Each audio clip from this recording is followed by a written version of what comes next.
essa segunda carta de Coríntios, a gente perceber, né, que isso não é uma coisa anormal em nosso contexto hoje. Né?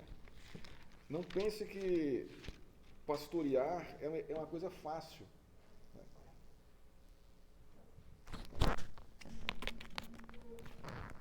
O pastoreio, irmãos,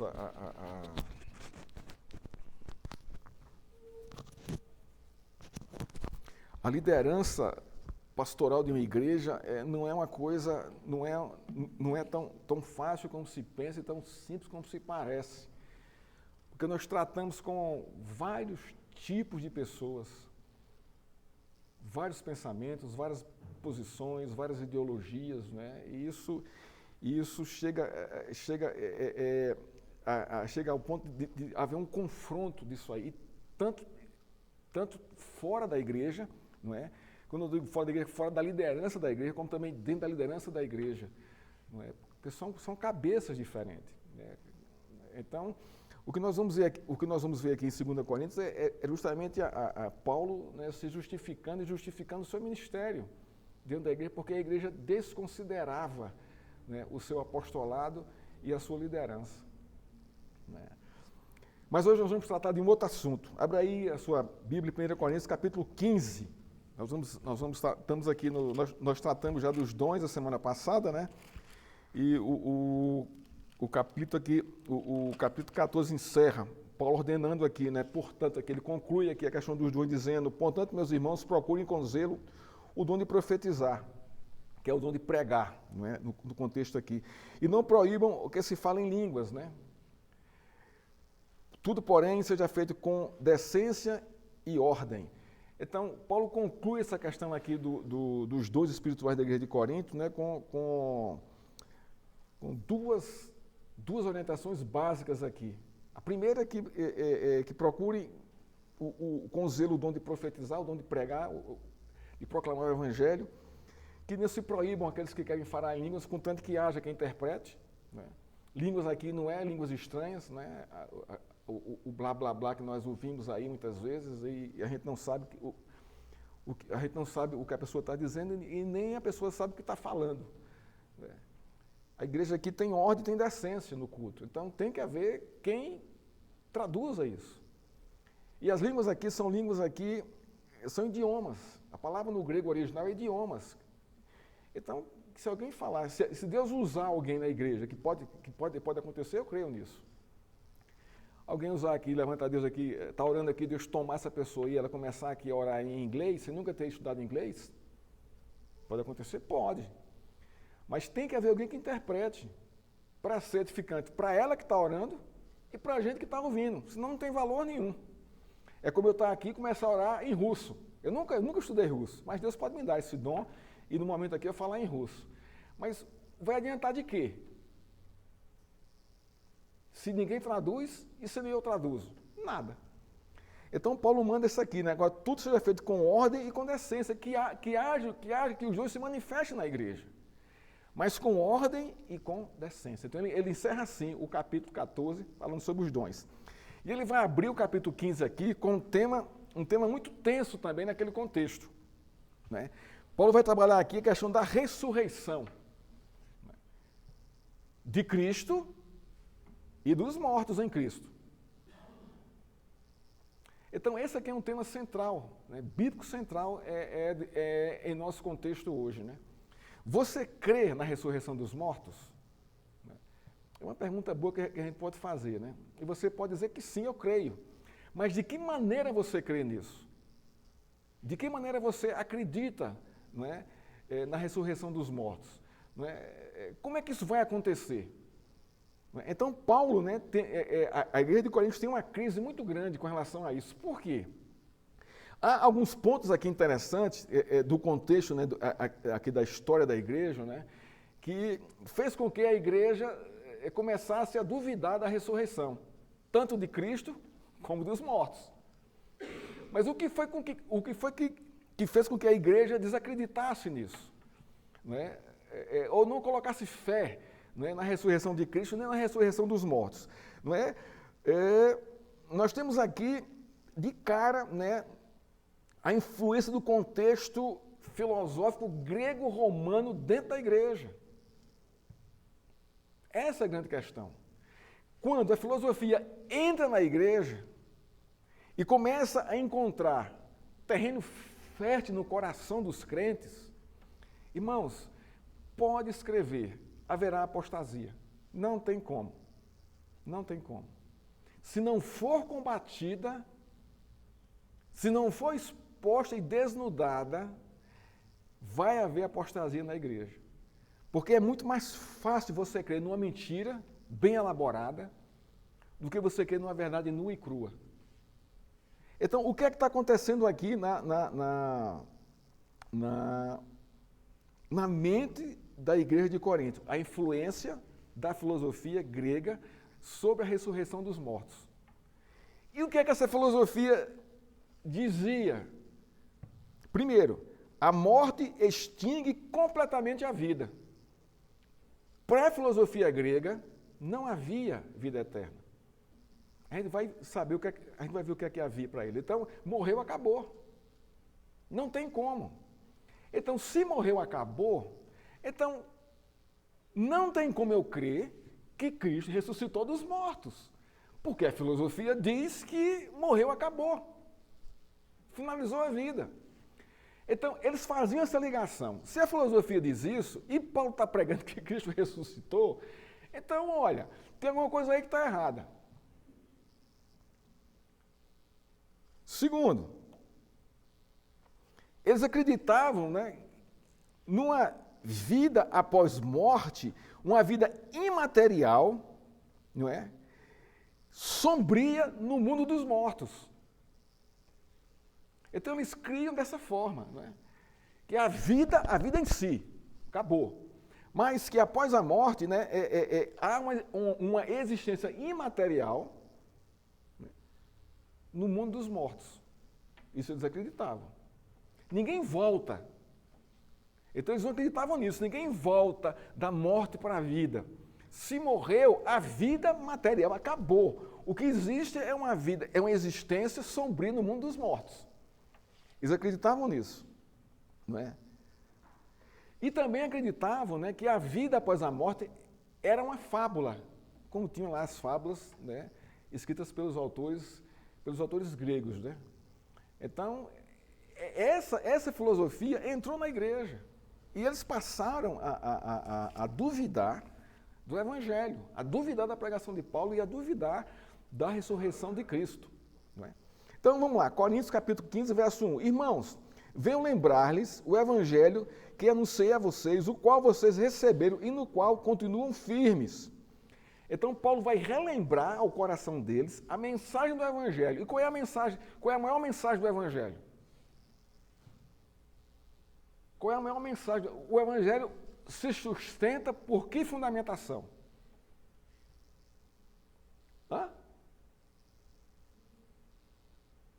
A ressurreição de Cristo. Senão não é evangelho. Ora, não é verdade, irmãos? Se Cristo não ressuscitou, não tem evangelho, não tem boa notícia. Morreu, enterrou, acabou. Então, toda a fundamentação do evangelho, ela é sustentada, ela se sustenta na ressurreição de Cristo. Então, se você não entende o evangelho dessa forma, você precisa rever o seu entendimento. Porque nós cremos no Evangelho porque Cristo ressuscitou. Se não, irmãos, acabou. É isso que Paulo vai dizer aqui. Vamos lá, verso 2. Por meio dele, de quem? Do Evangelho, vocês também são salvos. Se retiverem a palavra assim, tal como preguei a vocês, a menos que tenham crido em vão. Ora, vocês estão salvos, então o Evangelho salvou vocês. Verso 3. Antes de tudo, entreguei a vocês o que também recebi. Olha, o que eu preguei para vocês não foi da minha mente, não foi do meu coração, não veio da filosofia grega, não veio da filosofia romana, não veio não. Eu recebi do Senhor, diretamente dele, e passei para vocês que Cristo morreu pelos nossos pecados, segundo as Escrituras, e que foi sepultado e ressuscitou ao terceiro dia, segundo as Escrituras. Então, Paulo começa a confrontar, não é, firmemente essa crença de que não há ressurreição. Ele diz o seguinte: olha, isso está fundamentado na Escritura, no Evangelho. Não sou eu que estou dizendo isso. Não sou eu que estou... Isso não é fruto da minha mente. Mas isso é... Eu recebi do Senhor as Escrituras e assim eu passei para vocês. Cristo morreu pelos nossos pecados, como diz a Escritura, e ressuscitou. Foi sepultado e ressuscitou dos mortos. E apareceu, aí ele vai trazer o que aqui? Não é? Ele vai começar aqui a confrontar, a responder os questionamentos daqueles que não criam na ressurreição, através da história cristã, da história da teologia cristã, da história da redenção de Deus. Então ele começa a responder aqui, não é? Então ele vai tratar da negação da ressurreição de Cristo, né? Fundamentando a ressurreição de Cristo na Escritura, não na filosofia, não no que ele acha. Ele vai fazer isso aqui. Não é? Então veja só, olha só o que diz aqui não é? O verso 5. E apareceu a Cefas e depois aos 12. Olha só. Cristo ressuscitou e apareceu a Pedro. Pedro, nesse contexto aqui, ainda estava vivo. Não tinha sido morto ainda. Continua. Depois foi visto por mais de 500 irmãos. Isso aconteceu aonde, irmãos? Isso aconteceu aonde? Quando Cristo ressuscitou, ele passou quantos dias aqui na terra? Depois da sua ressurreição? Alguém sabe, lembra? Está lá nos evangelhos. Ele passou quantos dias aqui? Comendo com os apóstolos, instruindo, ensinando, né? Aparecendo para um, aparecendo para outro, né? Andando com os discípulos no caminho de Emaús e revivendo na mente dele tudo que a Escritura tinha sido falada a respeito dele. Ele passou 40 dias. Então, Paulo fala aqui de 500 irmãos. Então, ele teve contato com esses irmãos viram, esses irmãos pegaram, esses irmãos comeram com Cristo. Então, não foi uma ressurreição qualquer, de uma lenda, uma fada ou uma mitologia. Né? De uma só vez, dos quais a maioria ainda vive. Porém, alguns já dormem, então alguns morreram. Depois foi visto por Tiago e mais tarde por todos os apóstolos, inclusive ele, que se considera um apóstolo abortivo, né? Por último, depois de todos, foi visto também por mim, como por um nascido fora de tempo. Então, Paulo se coloca aqui, irmãos, como testemunha ocular da ressurreição de Cristo. Ora, a ressurreição, ela é real, ela é viva, ela faz parte, ela fundamenta o cristianismo. Senão, não há cristianismo. Né? Então, a autenticidade da ressurreição de Cristo, Paulo coloca isso de muito claro, visto por Pedro, pelos 12, por 500 irmãos, por Tiago, né, pelos apóstolos e também por Paulo. Então ele fundamenta isso. Eu não estou aqui pregando bobagem, nem ensinando besteira, nem brincando com vocês. Isso é real.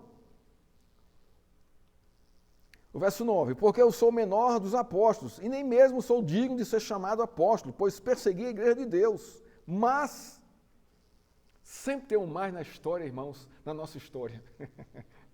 Esse mais aqui é fundamental. Eu não cria, mas agora eu creio. Eu não via, mas agora eu vejo. Eu perseguia, mas agora sou perseguido. Esse mas é colocado por Deus na nossa história. É onde há uma mudança radical, uma mudança total de mentalidade, de decisão, de visão, de posição, de conceito. Muda tudo, irmãos. Muda tudo. Mas, pela graça de Deus, sou o que sou. E a sua graça e a sua graça que me foi concedida não se tornou vã. Então, aquele confronta os irmãos da igreja que estão banalizando a graça de Cristo na vida deles. Não torne a graça de Cristo vã, não crendo na ressurreição. Né? Pelo contrário, trabalhei muito mais do que todos eles. Todavia, não eu, mas a graça de Deus comigo. Portanto, seja eu ou sejam eles, assim pregamos e assim vocês creram. Ele continua. Aqui no verso 12, ele vai falar da ressurreição, da nossa ressurreição. Então, ele pontua, ele mostra a ressurreição de Cristo. E traz testemunho a respeito disso e diz que o fundamento do Evangelho é a ressurreição de Cristo. Isso está nas Escrituras, para que a igreja creia. Irmãos, para nós talvez seja mais fácil isso. Agora, imagina você, vivendo naquele contexto, socado pela filosofia grega na sua cabeça, em todo o tempo, em toda hora. De repente surge um pregador maluco, lá no meio de Corinto, pregando sobre a ressurreição dos mortos. O que você ia dizer ao ouvir Paulo pregar, se você estivesse lá? Você ia rir da cara dele. Se Deus não tocasse seu coração, para que na mensagem do Evangelho? A questão é essa. Não pense que é tão simples essas coisas. Ainda hoje na igreja, não é tão simples para muitos crentes crerem na ressurreição de Cristo e crerem que vão ressuscitar. É complicado isso. Por quê? Porque seus corações estão cheios de filosofias, de ideologias, o que eu acho, o que eu penso, eu entendo assim, eu interpreto assim, eu acho que é assim, né? Não se submete à Escritura. O que é a fé, irmãos? O que é a nossa fé? É crer no que está escrito e colocar em prática. Pois não, Elismar?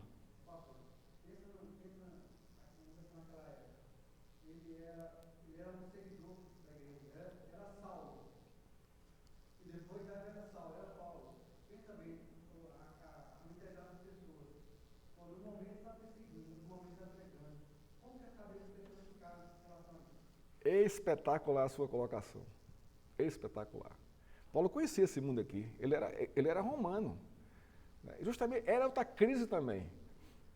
Olha, esse cara perseguia a igreja. Eu conhecia Paulo, não é de hoje, não. Eu conhecia Paulo aqui, esse cara isso aí, justamente isso. Então veja que para as pessoas que estão ouvindo isso, não era tão simples, não. Seguindo aqui o verso 12. A ressurreição de Cristo é a ressurreição dos crentes. Paulo vai tratar desse assunto agora aqui. A nossa ressurreição. Ora, se o que se prega é que Cristo ressuscitou dentre os mortos, como alguns de vocês afirmam que não há ressurreição dos mortos, e se não há ressurreição dos mortos, então Cristo não ressuscitou. E se Cristo não ressuscitou, é vã a nossa pregação e é vã a fé que vocês têm. Então Paulo vai confrontar aqui de uma forma muito dura a igreja. Irmãos, olha só. Ele faz aqui uma pergunta, não é? Como alguns de vocês afirmam que não há ressurreição. Ora, se não há ressurreição dos mortos, então Cristo não ressuscitou. Bom, e se Cristo não ressuscitou, é vã a nossa pregação e vã a fé que vocês têm. Além disso, somos tidos por falso testemunho de Deus, porque temos testemunhado contra Deus que Ele ressuscitou a Cristo, ao qual Ele não ressuscitou, se é certo que os mortos não ressuscitam. Então, Paulo começa aqui, irmãos, a mostrar que a fundamentação do que nós cremos não está naquilo que nós achamos, mas está justamente no que a Escritura testemunha e testifica. Testifica. Então aqui ele vai combater aqui a incredulidade da igreja, dos crentes daquela época, daquele contexto. Não é? E ele combate aqui. Quais são as consequências, irmãos, da incredulidade? De não se crer no Evangelho de Cristo, de não se crer no Senhor Jesus Cristo, não se crer em sua ressurreição. Não é? Ele vai dizer que Primeira coisa é que a pregação e a fé são vãs, não valem nada. É blá, blá, blá. É coisa vazia, coisa oca, que não tem sentido nenhum. Então, se a pregação é vã, e se a fé é vã, então, Cristo não existiu. Não tem sentido isso. Ele vai mais além. Se nós cremos que ele não ressuscitou, o nosso testemunho é falso. Nós estamos pregando algo contra o próprio Deus. Nós somos testemunhas falsas de Deus. Ele está dizendo aqui no texto aqui. Ele está confrontando tudo isso. As pessoas. Olha o 16. Porque se os mortos não ressuscitam, também Cristo não ressuscitou. E se Cristo não ressuscitou, é vã a fé que vocês têm e vocês ainda permanecem nos seus pecados. Aí ele vai aprofundar aqui mais ainda. Abre aí Romanos, irmãos. Abre aí em Romanos. A gente tem uma base aqui do que Paulo quer dizer com isso aqui. Romanos 4, 25. Abre esse texto aí, para a gente entender aqui o que é que Paulo está dizendo aqui em Coríntios 15. A respeito aqui da ressurreição de Cristo, da fé, né, e da nossa ressurreição. Olha o que diz Romanos capítulo 4, verso 25. No qual, aqui está falando de Cristo, o qual foi entregue por causa das nossas transgressões. Ele morreu por causa dos nossos pecados. E ressuscitou para a nossa justificação. Ora, se Cristo não morreu pelos nossos pecados, não há salvação, irmãos. Se ele não ressuscitou, não há justificação para nós. Então vocês estão vendo como é fundamental essa doutrina da ressurreição de Cristo, porque ela fundamenta justamente isso, a nossa salvação e a nossa justificação. Sigamos aqui. Então, ele vai concluir isso aqui, não no verso 18. E ainda mais, os que adormecem em Cristo estão perdidos. Os que morrem estão perdidos. Aí ele vai concordar com a filosofia grega. Acabou a vida. Não tem vida eterna. Acabou, morreu. Pronto, acabou. E olha como ele encerra aqui, no verso 19. Se a nossa esperança em Cristo se limita apenas a esta vida, somos as pessoas mais infelizes desse mundo. Por quê? Porque não tem ressurreição, não tem vida eterna. E quando morrer, acabou. E não é isso que a Boa Nova está dizendo. A Boa Nova não está dizendo isso. Ela diz justamente o contrário. Mas, olha aqui o 20. Aí ele vai aqui trazer a verdade de fato agora. Mas, de fato. Ora, contra fato não há argumentos. Não é isso?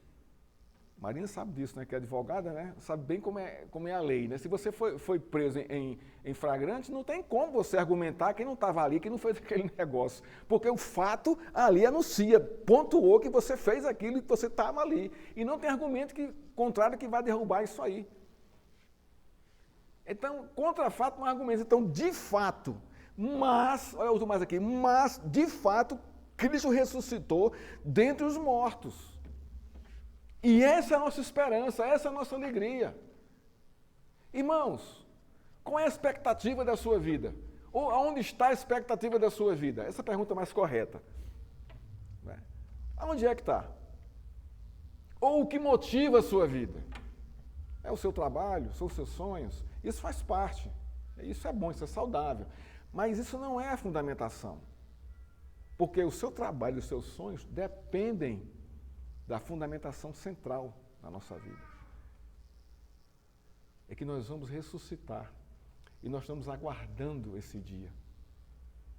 Quando Cristo vem e vai transformar a nossa vida. Essa é a minha expectativa.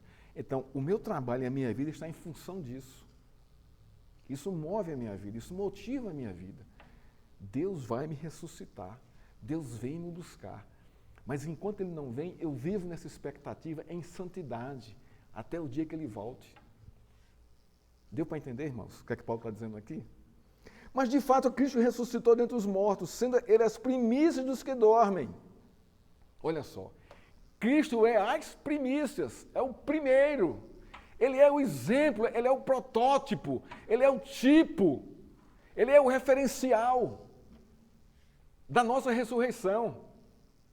Aí você vai perguntar, mas pastor, quando Cristo andou aqui na terra, ali em Jerusalém, em Cafarnaum, ali pregando o evangelho ali do reino de Deus, Ele não ressuscitou algumas pessoas? Ele não ressuscitou. E aí? Então Ele não é as primícias. Eu digo, pensa bem, o que está acontecendo ali. Né? Então, irmãos, Cristo é as primícias ou não? Por quê? Hein? Tá. Tá, esse é um fundamento. E qual é o fundamento maior?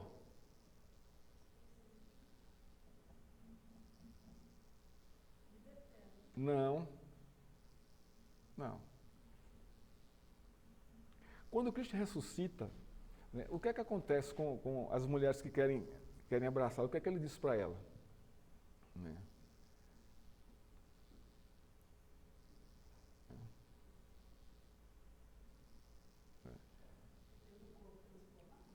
Corpo glorificado.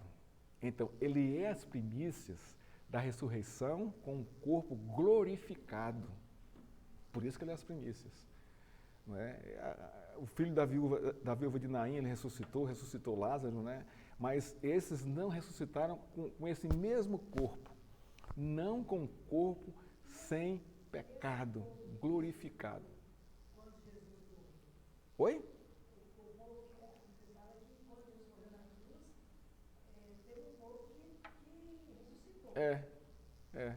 Ressuscitou. Ué, mas corpo normal, não um corpo glorificado. Corpo normal. Marlene, ele é a primícia, ele é o primeiro. Ainda não houve na história da humanidade alguém que ressuscitasse com um corpo glorificado a não ser a Cristo. É isso que Paulo está dizendo aqui. Ele é as primícias, e tem que ser as primícias. Tem que ser as primícias. Ele é o primeiro. Ele traz sobre si isso aí. Não é? Então é isso que Paulo está dizendo aqui, olha, ele é o primeiro. Primícia dos que dormem. Vai mais além. Visto que a morte veio por um homem, ele agora vai falar aqui a questão aqui da questão da morte aqui de Adão. Visto que a morte veio por um homem, Adão, também por um homem veio a ressurreição dos mortos, Cristo. Então ele começa a fazer a comparação aqui de Adão e Cristo. Adão trouxe a morte, Cristo trouxe a ressurreição. Então, está isso aqui. Né?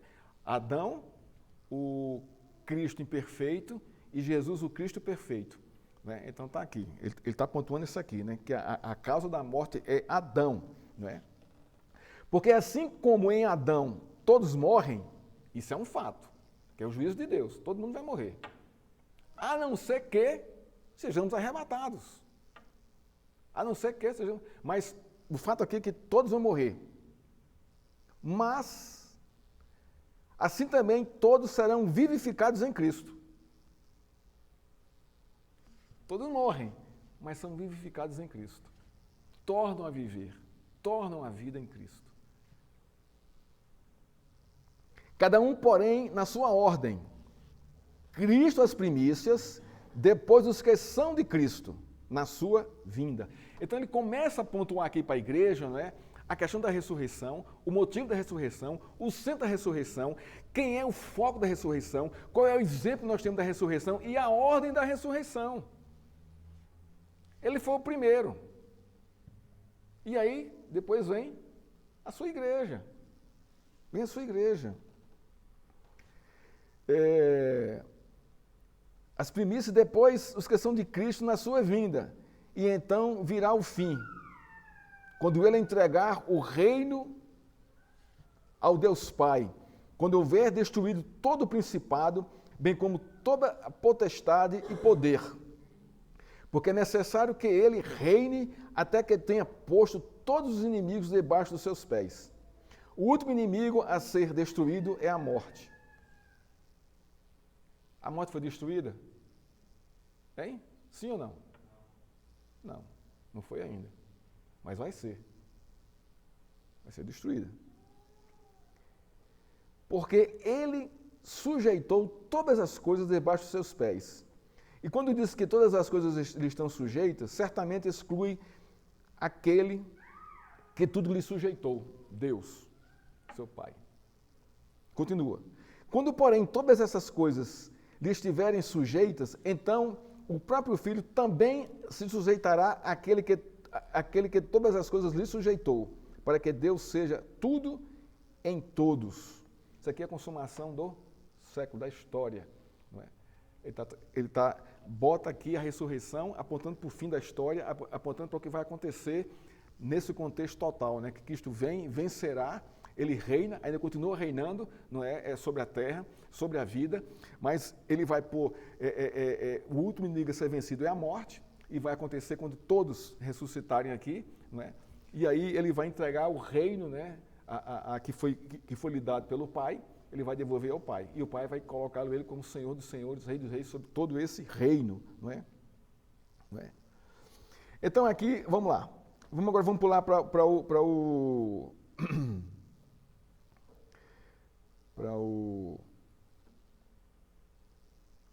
verso 35. A ressurreição do corpo. Aqui tem a ver comigo e com você. Mas alguém dirá, como é que os mortos ressuscitam? É uma pergunta que Paulo faz. E com que corpo virão? Então aqui são duas perguntas aqui que Paulo faz, não é? Para a igreja, para responder à igreja. Não é? Como os mortos ressuscitarão? E em que corpo eles virão?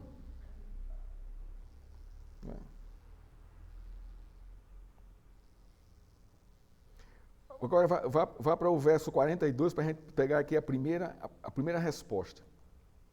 Diz assim: pois assim também é a ressurreição dos mortos. Aqui tem a ver comigo e com você. Semeia-se corpo na corrupção, não é verdade? Você nasceu como? Né? Davi fala sobre isso no Salmo 51, né? Minha mãe me concebeu em pecado, né? Na corrupção, né? Ressuscita na incorrupção. Semeia-se na desonra, ressuscita em glória. Semeia-se em fraqueza, ressuscita em poder. Semeia-se corpo natural, ressuscita-se corpo espiritual. Se há corpo natural, há também corpo espiritual. Então, o que é que Paulo está dizendo aqui?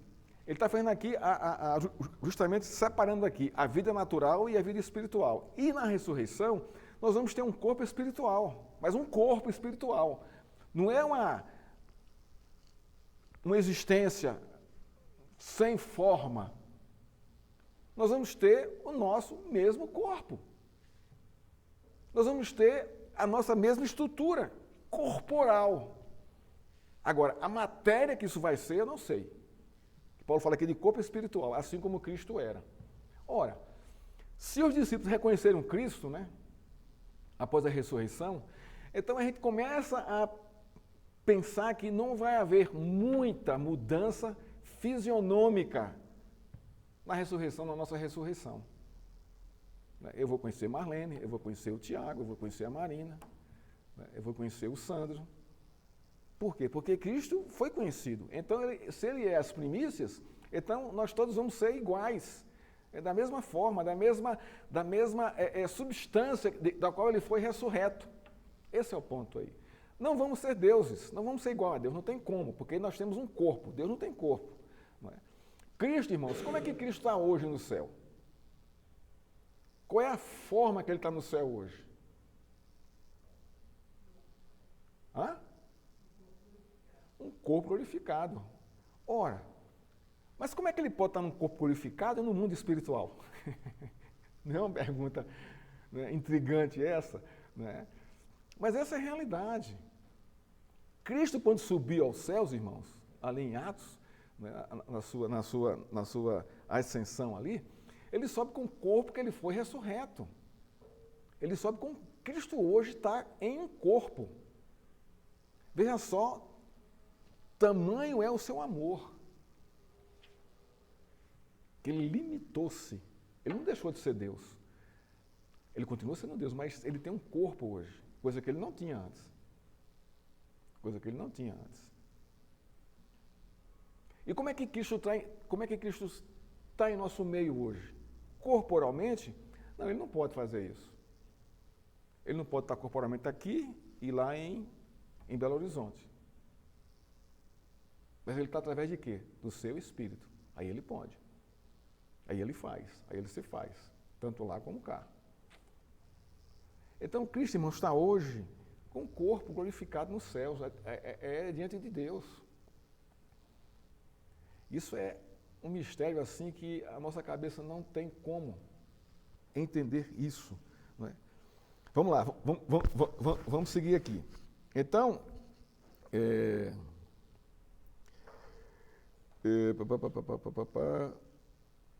o primeiro homem, Adão, tornou-se um ser vivente, mas o último Adão é espírito vivificante. O que vem primeiro não é o espiritual, e sim o natural. Depois vem o espiritual. Então, Paulo fala que primeiro vem o natural, a gente nasce. E depois aquilo que é, depois da ressurreição, da nossa estrutura, vem o espiritual. O primeiro homem formado do pó da terra é terreno, o segundo homem é do céu. Então, nós vamos perder essa característica terrena. Nós vamos ser seres celestiais. Isso aqui é poderoso demais para mim e para você. Olha o que vai acontecer com a nossa vida aqui, com o nosso corpo. As fraquezas, ele fala aqui lá em cima, né? As doenças, as fragilidades, as limitações, né, que nós temos aqui, né? O cansaço, a fadiga, a dor, não é? A dor física. Tudo isso vai embora, acabou, não existe mais. Não existe mais.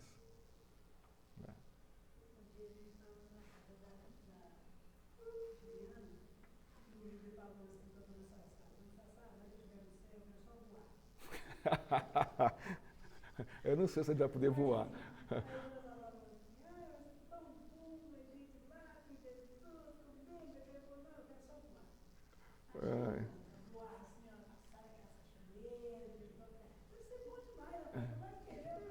Gente, olha, irmãos, para ser sincero, eu acho que estar ao vivo com Jesus Cristo vai ser muito melhor do que a gente voar, de estar querendo voar. Vai ser assim um prazer assim que a gente não tem nem ideia. Não é? A sensação, sabe, um ser, né, todo celestial, sem um pingo de pecado, nossa, gente, a gente não tem ideia do que seja isso, mas isso vai acontecer. É o que Paulo está dizendo aqui para a igreja de Corinto. Como foi o homem terreno, assim também são os demais que são feitos do pó da terra. E como é o homem celestial, assim também são os celestiais. E assim como trouxemos a imagem, olha isso aqui, do verso 49, do homem terreno, teremos também a imagem do homem celestial. Quando Deus criou o homem, o que foi que ele disse?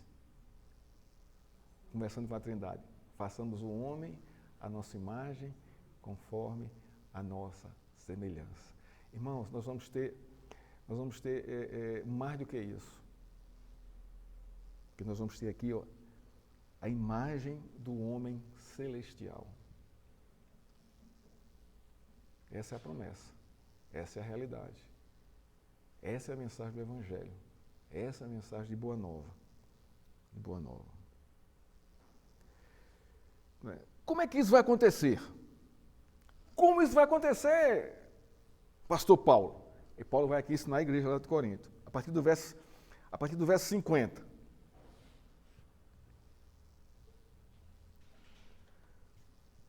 Com isto quero dizer, irmãos, que a carne e o sangue não podem herdar o reino de Deus, nem a corrupção herda a incorrupção. Então, esqueça, o seu corpo não vai ser de carne e sangue glorificado, vai ser um corpo celestial, a gente não sabe como. Eis que vou lhe revelar um mistério, nem todos dormiremos, mas todos seremos transformados. Então vai haver uma transformação. Nem todos dormiremos. O que é que Paulo está dizendo com isso aqui? Nem todos morreremos. Paulo está vendo aqui, está tendo aqui uma visão de futuro. Não é? Porque quando Cristo voltar, irmãos, a igreja vai estar viva. Vai estar aqui a igreja. Não é? Talvez nós estejamos aqui, talvez não. Mas o fato é que vamos ter irmãos nossos aqui presentes no dia da sua chegada, da sua chamada. Né? E esse aqui é o ponto. Então, Paulo está prevendo aqui lá na frente. Mas seremos transformados no momento, num abrir e fechar de olhos, ao ressoar da última trombeta. Então, como é que vai ser a nossa transformação? Num abrir e fechar de olhos. Não vai ter uma evolução, não vai ter uma modificação, vamos supor, paliativa até chegar, nada disso, vai ser assim, ó, pá! Vai ser assim. Num piscar e abrir de olhos. É muito rápido isso aqui. É rápido, mas graças a Deus por isso, irmãos. E eu queria que fosse mais rápido ainda, eu quero sair desse corpo, eu quero deixar essa natureza, eu quero ter a natureza celestial, você não deseja isso? Ser um ser nessa dimensão. Mas enquanto a gente está aqui, né, vamos resistindo aqui na fé e seguindo aqui a nossa vida, né, na nossa luta aqui diária, esperando que Deus toque a última trombeta. A trombeta soará, os mortos ressuscitarão incorruptíveis e nós seremos transformados. Olha só, os mortos ressuscitarão incorruptíveis e nós, Paulo achava que ia isso acontecer na época dele, seremos transformados, mas não foi. Mas ele achava que ia ser naquele momento ali, naquela época ali, e não foi. Mas os mortos ressuscitarão incorruptíveis, sem pecado algum, sem perfeitos. Porque é necessário que este corpo corruptível se revista da incorruptibilidade, que o corpo mortal se revista de imortalidade. Seremos imortais. Além de celestiais, seremos imortais. Irmãos, você merece isso? A igreja de Corinto merecia isso? Essa graça? Essa bondade de Deus? Irmãos, é muita graça. Observa isso. Atenta para isso aqui. Quem está nos conduzindo a isso, irmãos? Não somos nós. Nós somos tacanhos. Nós somos ruins, nós somos miseráveis, nós somos assim egoístas. Nós somos assim, nós desprezamos a palavra do Senhor muitas vezes, não estamos nem aí com nada, que se exploda, mesmo sendo crente. E Deus está ali, ó, nos levando, irmãos, a essa estatura aqui, a essa condição aqui, de imortabilidade e de seres celestiais. A gente não sabe o que é isso. Não sabe. E quando este corpo corruptível se revestir de incorruptibilidade e o que é mortal de se revestir de imortalidade, então se cumprirá a palavra que está escrita: tragada foi a morte pela vitória. Onde está a morte, a sua vitória? Onde está a morte, o seu aguilhão? Aqueles que morreram em Cristo. Olha só que coisa linda isso aqui, irmãos. Quando eu penso em mamãe aqui, eu fico assim, me dá uma alegria profunda no coração. Profunda no coração. É que ela está provando coisa que eu ainda não estou provando. E ela ainda não foi glorificada. Mas ela já tem um vislumbre disso aqui, onde ela está hoje. E também Deus nos dá pela sua palavra aqui, e essa alegria de que aqueles nossos irmãos e amigos que morreram crentes no Senhor, nossa, coisa linda isso aqui. Ele vai encerrar aqui. O aguilhão da morte é o pecado, e a força do pecado é a lei. A graça de Deus que nos dá a vitória, por meio de Jesus Cristo, nosso Senhor. Portanto, meus amados, ele vai encerrar aqui, ó. Sejam firmes, inabaláveis e sempre abundantes na obra do Senhor, sabendo que no Senhor o trabalho de vocês não é vão. Creiam, acreditem, entreguem-se, animem-se na ressurreição que há em Cristo Jesus, que é isso que nos aguarda, é isso que nos espera. Né? E ele encerra aqui o capítulo aqui 16, né, conclamando a igreja, né, a uma coleta, né, para os santos, né, que estão lá em Jerusalém. Né? E também ele fala aqui do seu plano de ir para a Espanha. Né? E Paulo encerra aqui a sua carta, aqui, dando assim os conselhos finais para a igreja, que vale a pena a gente dar uma olhada aqui na aplicação do seu ensino aqui. Ele diz assim, ó, fiquem alertas, capítulo 16, verso 13. Fiquem alertas, permaneçam firmes na fé, mostrem coragem, sejam fortes, façam todas as coisas com amor. Isso aqui no contexto da época, né? Então, o nosso contexto aqui é o mesmo, irmãos. As ideologias, as filosofias, né, que a gente ouve por aí. Eu estava ontem à noite assim, orando, né, pelo mundo, né, pela humanidade, dizendo assim, Senhor, como tá tudo tão confuso, está tudo tão fora do trilho, está tudo tão desconexo com a realidade de 10 anos atrás, de 5 anos atrás. As coisas estão... A tradição está se evaporando muito facilmente. Parece essa coisa diabólica que está vindo aí, que já está imposta aí. Nós estamos, irmãos, numa batalha espiritual. Essa é a realidade. Nós estamos numa batalha espiritual e não seja engolido por ela. Porque está tudo trocado. O mundo está completamente dilacerado, não é? Sem fundamentação mais. Perdeu aqueles princípios judaicos cristãos que outrora foram, que fundamentaram a civilização ocidental, acabou. Está tudo ruindo, irmãos. E nós estamos vivendo nesse contexto, dessa ruína. Não é? Por isso que Paulo diz aqui, fiquem alertas e permaneçam firmes na fé. Porque isso vai nos atingir, já está nos atingindo, mas vai ser mais diretamente. Né? Porque o diabo está aí a todo vapor, irmãos.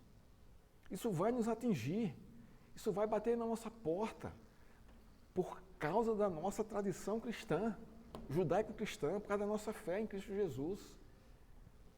Nós vamos ser agredidos, espoliados, né? Isso vai chegar, está muito em cima aí. Então permaneçam firmes, mostrem coragem, sejam fortes, não se deixem, não se vendam, não se levem por essas ideologias que estão aí, não comunguem com elas. Pensem na ressurreição que nos aguarda, nessa nova vida celestial, nesse novo mundo de imortalidade, sem pecado. Façam as coisas em amor. Aí no verso 15 aqui ele vai dar uma...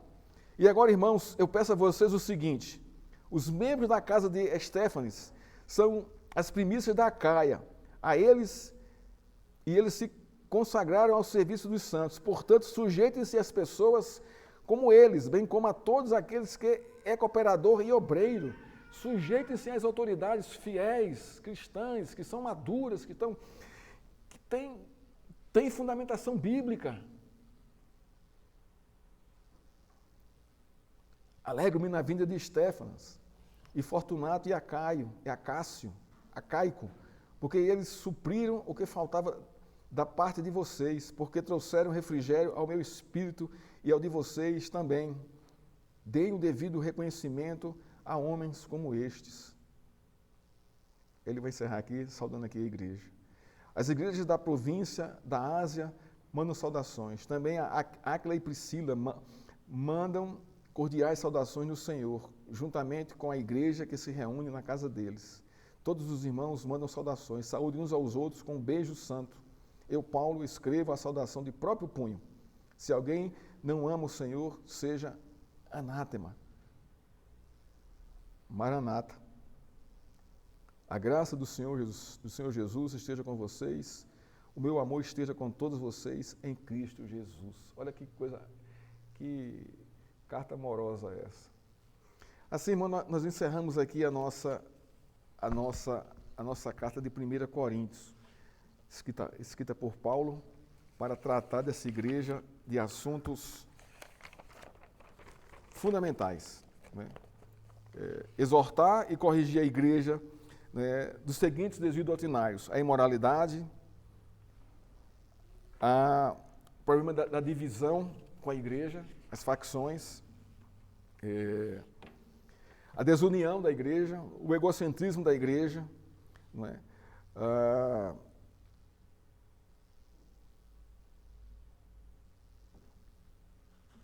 Tratar a ordem no culto, tratar, irmãos, da imutabilidade da fé, quando ele fala aqui do capítulo 15, aqui, falando de Cristo, né? E, por fim, exortando a igreja a permanecer firme na fé do Senhor Jesus Cristo. Que Deus nos abençoe, nos fortaleça e nos guarde, e que nos dê a alegria e o gozo de esperarmos a sua volta, não é? Ansiando, desejando, não é?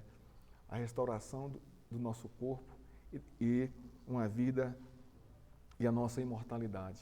Que Deus nos abençoe e nos fortaleça. Amém, irmãos? Temos aqui alguns avisos para dar. Tiago, você pode vir aqui?